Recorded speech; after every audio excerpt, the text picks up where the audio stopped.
Ibrahim Traore was returning from a diplomatic meeting. There was no announcement at the airport. He was dressed in a mufti, a hoodie, looking very simple, without his bodyguards, without his military gear, which makes it easier for everybody to identify him all over the world. Because he believed in being with the people, involving himself with the people. He boarded Air France flights and took his seat at the VIP section. He sat by the window. You can imagine sitting alone without his bodyguards, without cameras on him and everything. He was just cool. He smiled at one of the workers. Because of the dressing, with the hoodie and then in the mufti. The worker smiled back but didn't know who she was smiling with. Because of his dressing, none of them noticed his presence. One of the top business mogul, who was also heading towards Ouagadougou. And because he is used toward the VIP section, he wanted them to get him the VIP section, but unfortunately the place was booked up. There wasn't any seat available.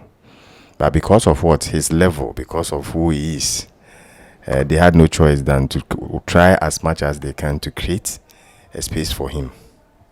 So you see, this is where the problem is. The plane is full of. The VIP section is full of. We have economy, which there's space available. But because of his level, what he wanted to do is that whatever means, whichever way that they are going to get him that VIP section, they must do it. Even though the whole place is booked up, the place is full up. They must create a space for him because he's used to know the word no. You can't tell him that it's not possible. It must be possible. So what they have to do is that they have to go into the plane and then see how or who they can take out of that seat so that the business mogul, Frenchman who has invested so much in most of the African countries, they must create for him because he has the money, he has the dough. You understand? So that is where the whole drama started. So the flight attendant, the senior flight attendant, must go inside and create a space by force. Now she went into the plane and they saw these two black men. But first, Ibrahim Traore was in the normal top which is the hoodie. So his seat became a little suspicious.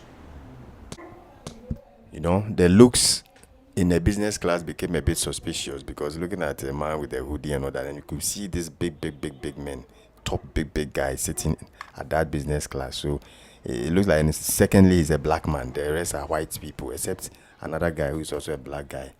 So the lady looked around, and then you could see that this guy looks a bit wretched. Why don't I go there and deal with him? So she approached him and then tried to persuade him so that he would go to the economy, create space for that French mogul. She asked of a boarding pass. She went through and she realized that everything was correct. But it's something doesn't seem right to her because she feels like that man doesn't belong to that business class. I'm looking at the kind of people sitting there. Something is wrong with that boarding pass. So she wasn't happy with him. So she pleaded with him to go move toward economy so that they bring the Frenchman into that seat where they are ready to compensate him if only he will accept it and move to that economy. But Ibrahim Traore, he said no because he knows. He knows what he was doing. What he was doing is he wanted to try something. He wanted to see something. So he wanted to see the reaction of the flight attendant so that he would know how they treat people. So Traore asks, "Why me? Why? Looking at everybody around, why do you want to move me from my seat?" The flight attendant just said, "No reasons. It's just that we want to create some space for our guests." Like, wow, really? So are you trying to tell me that guest is more important than me, right? But the lady didn't say anything. So you see, he asked, "I want to know why me. Why you want to move me from my seat? Just explain to me. If it makes sense in the first place, just explain it to me." Even though he was saying that because he wasn't even ready to move her in the first place, but he wanted to know why she's doing that. She said, no, it's for operational reasons. She couldn't give any tangible reason for that. But it's just that they want to create a space for their special guests. You understand? So when Traore asks, "Is that person special than I do?" He smiled. You know how he's very, very humble, very quiet, very calm. You understand? You know how my people are. I know some president that I know. If he should be that president, he wouldn't even wait. He can't even wait. He will make sure to display, or he will make sure to tell her who he is. I mean, just that time, he will just sort that problem straight away. But you know how Ibrahim is, very calm, very cool. He only gives a smile. You understand? Yeah, that's how I love that man. I mean, just calm, cool, collective. I mean, you understand? The lady, out of, and she's speaking on top of her tone, the arrogance setting, the pride. I mean, the pride setting, and then she started misbehaving. But, when I say misbehaving, I mean like from the way she's answering him. But he was cool. I mean, he was just taking it cool because he knows who he is. You understand? In my language, I said, I'm in Pankasa. So it was just cool looking at what will happen. Because Ibrahim Traore is becoming too difficult, or he was too difficult for her liking, she walked back to the corporate, spoke to the captain, and returned with a decision. You understand? Both of them, for that one, he didn't hear what they said. She came back and saw another black man at the business class. So she approached him. So Traore was just looking at the scene whilst this lady approached another black man, trying to move him from his seat to economy. Why? Because they are expecting a special guest. Traore was confused. I mean, he was like, what is going on? So he stood up, approached the lady and said, look, it's enough. You better stop what you're doing. Are you doing this based on color or based on tickets? Because it doesn't matter your color, it doesn't matter who you are. So long as you've gone for business class, you are supposed to be at business class. So you cannot force somebody with the business class to go towards economy. You understand? So this is where Traore has his point. So at the end of the day, you are trying to force the young man in his early 20s to move towards economy. So the young man also asks, why me? You understand? Because the whole thing doesn't make sense in the first place. You get my point. But because of this flight attendant, I mean, she's a senior flight attendant, and she's not used to the word no. So she was expecting that things would be easier for her. Now, because they were not cooperating with her, and she said it in French, like, these people are just bunch of troublemakers, you understand? And even as for Traore, she was seeing him as a troublemaker.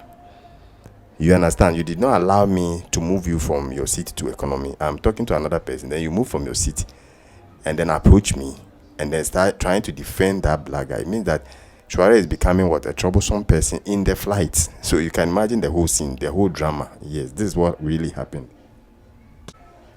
So finally, the gentleman was moved from his seat to the economy. So then the French businessman, I mean, who has invested so much in Africa or whatever, he was brought in with a smile. I mean, she received him with a smile, directed him to his seat, gave him some wine, powerful champagne. I mean, I'm not talking about this cheap champagne. I'm talking of very expensive champagne. You understand? With some red carpets and all that, some towel. I mean, VIP treatment. You understand? So that's what she did for him just as he arrived. We are looking at what? Money, what your money can do. You understand? It's not about just buying a VIP ticket and sitting there and you are nobody. They are talking about somebody. So that's exactly what she was doing. And Traore was just quiet, very humble, very sweet looking. You know him, very nice looking. He was cool and watching things, observing things, because he knows that very soon, as they arrive in Ouagadougou, the whole world will get to know what's really happening in the plane. And the whole world will get to know who has been insulted in the plane. You understand? Yeah. So it's a lesson to learn. I mean, he was just trying to build up something and teach this woman a lesson she will never forget. You understand? But you see, Clara wasn't sure of something. I mean, she wasn't so sure about this man because, you see, she has never been challenged that way before. There's something about that man, but she wasn't sure who really he is. So she just stood up, walked to him and asked, "Sir, would you like something? I mean, would you might care for something?" And then Traore just said, "Okay, don't worry. I mean, water is fine." After talking to him, no apology, no courtesy, nothing. I mean, she just arrogantly walked out from him. Yeah, so he was just quiet. Moved to the businessman. So she asked the businessman about, I mean, his projects in Africa and said, Burkina Faso is even lucky to have me. You understand? Get the whole thing. Like, the president is there. You don't know that was the president, or you don't know that is the president. So somebody asks you, what about your projects in Africa? So, oh yes, Burkina Faso is even lucky to have me. You understand? We are bringing order to chaos. So unknown to this man, the very man that is insulting, you understand, is just sitting 2 rows away from him. You understand? But he didn't know. See, that's why when you are talking, you just have to be careful in life. Anything can happen. You understand? You don't know where you find yourself. So whenever you are talking, you just have to be careful. So the plane took off. I mean, everybody was calm. I mean, nobody noticed him except one woman who was sitting and then saw Ibrahim Traore and whispered to one of the passengers, saying that, look, that is our president too. You can imagine. Their eyes were widely open. I mean, those who heard it, they were like, whoa. But everybody was calm. Nobody said anything. So it's as if nothing has happened. They just moved on. Ibrahim Traore was calm. He was just angry, but calm, waiting to touch the grounds. I mean, to touch the grounds of what? Ouagadougou, that is Burkina Faso. Just as they touched the tarmac at the airport, some of the passengers noticed long SUV convoy, black convoy. They saw military combat vehicles also as well, with soldiers with their guns. Traore already, the way he moves with his people. So one of the passengers jokingly said, well, are we entering into war zone? Like, some laughed over it, and then they just ignore it.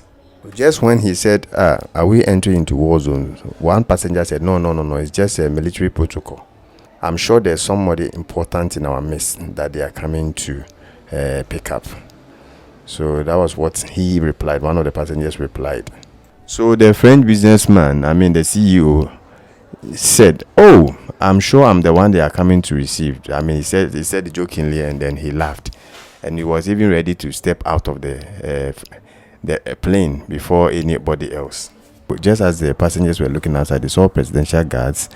They saw top Burkina Faso ministers lined up, the military with their guns by their side. So you can clearly see that there's a president in that plane. But nobody noticed that it was Traore. Nobody noticed Traore, that he was the one sitting inside the plane. So Clara saw the thing and she was like, wow, what is going on? Why are all these people here? What is going on? Who are they coming to receive? And then the CEO, the French Mugu, he said, oh, of course, I'm the one they are coming for. You understand? Because he believes himself. With the money is power. You understand? So that was what he believes, that the people came there because of him. So the French CEO proudly said, yes, I told you, these people came because of me. So he stood up first, trying to move out of the plane. Just then, this military man walked into the plane, looked at faces, and looked at seat number 2 and noticed Ibrahim Traore sitting by the side of the window. Just as he noticed Traore, he gave him a salute, a proper military salute, and he said, welcome, Mr. President. The whole cabin, everybody was quiet. They were shocked. They were in fact, they were perplexed. They were phantom. The whole place became charged, and they were like, whoa. I want to ask you a question. If you were to be in Clara's shoes, the flight attendant, the one who disrespected Traore, how would you feel? What would be your reaction? How would your facial expression be like? I'm just asking you. Just answer me. Write the comment down there. How would you feel? What would be your reaction? That you've disrespected the president of Burkina Faso. You had opportunity to meet him. You didn't know he was the one, so you disrespected him, spoke to him anyhow, raised your voice just because he was trying to resist what you are saying or what you were saying, and then you decide to show him power, like you are the top, you are the organa in that plane. What will be your reaction? Just let me know at the comment section. So just as Clara was shocked, the CEO was also shocked. The CEO looked at Clara And by then, Traore was walking out of the plane. So the CEO asked, "Is this the president of Burkina Faso?" He was asking Clara, that's the flight attendant. Just then, Ibrahim Traore turned and said yes. Yeah, he responded by he wasn't angry, he wasn't proud. You understand? Like some Africans would do. He wasn't proud. He was just cool. I mean, he took it cool, and just what, moved out of the plane. So, I mean, you can imagine what was going through the minds of the two. I mean, the CEO and then the Clara. Just as the president moved out of the plane, another officer walked in, and then he said, "You two, I mean, the CEO and Clara, you two have to follow me for questioning." And then they asked, "Why?" They said, "Yes, you have disrespected the president of Burkina Faso on our soil. So follow us for questioning." And that is direct order. Then she said, this has to be a mistake. I was only doing my job. I never disrespected him, but I was just doing my job as the senior, flight attendant. So both of them were handcuffed and moved out of the plane. All passengers watched in disbelief, all their pride swallowed. All eyes were on the two with handcuffs. I mean, the flight attendant and the CEO who were handcuffed. Everybody was looking at them because people were asking like, "Whoa, what is going on?" He stood before the president and addressed the world what has really happened in the plane. In Burkina Faso, we don't look at men's skin to measure their worth. We don't bow to money. This is old colonial habit.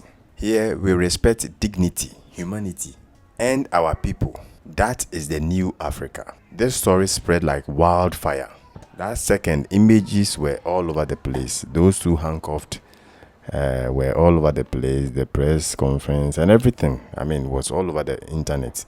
It was all over. Social media exploded. At the Ministry of Justice, the two, Clara and the CEO, were charged for insulting the president on their soil.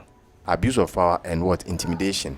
The French embassy intervened. Phone calls started coming, protocols. Diplomatic calls started coming in. But Traore gave a response. This is not a colony. This is a sovereign nation. They will face justice, just like anyone else. Air France has to come in quickly to do damage control. The airline quickly stepped in to apologize with empty regret. So Burkinabe people quickly called in to boycott the flight. Some Africans joined in. Clara and the businessmen, they were still locked up. Outside Ouagadougou, she broke down in tears, explaining what really happened. "I didn't know who he was. I was just following procedures." The investigator was looking at her coldly and said, "You don't need to know who he was. You just needed to treat him like a human being." The CEO is now facing potential legal action both in Burkina Faso and in France. He was just trying to use his influence to escape, but the court made a ruling. No immunity and no special treatment. Let justice be equal.